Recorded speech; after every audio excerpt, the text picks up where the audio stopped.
미국 정부는 아직 북한의 위성 발사에 대해서 공식 입장을 내놓지는 않고 있습니다. 앞서 미 국방부는 우주 위성 발사도 안보리 결의 위반이라는 점을 분명히 하면서 자제할 것을 촉구해왔습니다. 워싱턴 연결합니다. 권준기 특파원. 네, 워싱턴입니다. 네, 아직 미국 정부의 반응이 없는 겁니까? 네, 조금 전에 미국 국무부가 이메일 질의에 답변을 보내왔습니다. 북한의 우주 발사체는 대륙간 탄도미사일을 포함한 미사일 기술과 동일하다는 점을 지적했습니다. 그러면서 탄도미사일 기술을 사용하는 모든 발사는 복수의 유엔 안보리 결의 위반이라는 점을 분명히 했습니다. 국방부는 아직 답변이 없지만 한반도 지역을 관할하는 인도태평양 사령부에서 잠시 후에 북한 위성 발사와 관련한 성명을 낼 거라고 예고했습니다. 미국 정부는 북한이 지난 22일 위성 발사를 예고한 뒤부터 도발을 자제할 것을 촉구하는 입장을 계속 내왔습니다. 북한의 위험하고 불안정한 핵미사일 프로그램은 영내 평화와 안정을 위협하고 국제법을 위반한다고 비판했습니다. 특히 지난주 한미일 정상회의가 열린 만큼 미 국방부가 가장 강조한 건 한국, 일본과 함께 북한 도발에 맞서겠다는 방침이었습니다. 어제 미국 국방부 브리핑 내용 들어보시죠.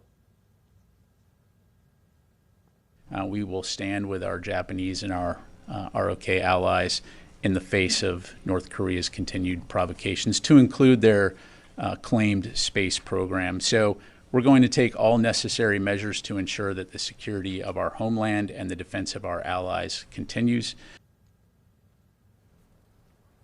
이번 발사가 실패했다고 해서 그냥 넘어갈 수 있는 사안은 아니지 않습니까? 그렇습니다. 지난 5월 북한의 1차 위성 발사가 실패했을 때 백악관 국가안보회의는 북한이 실패한 경험에서도 배운다며 규탄 입장을 냈습니다. 학습을 통해서 북한이 핵미사일 프로그램을 계속 발전시키고 있다면서 이로 인해 한반도뿐 아니라 지역의 안정을 해치고 있다는 겁니다. 미사일이 아닌 우주 위성을 쏜 것도 마찬가지로 용납될 수 없다는 점을 분명히 해야 했습니다. 앞서 국방부가 입장을 밝힌 대로 위성 발사에 쓰이는 기술과 대륙간 탄도미사일 기술이 사실상 같기 때문에 우주 발사체도 유엔 안보리 결의 위반에 해당한다는 점을 지적해왔습니다.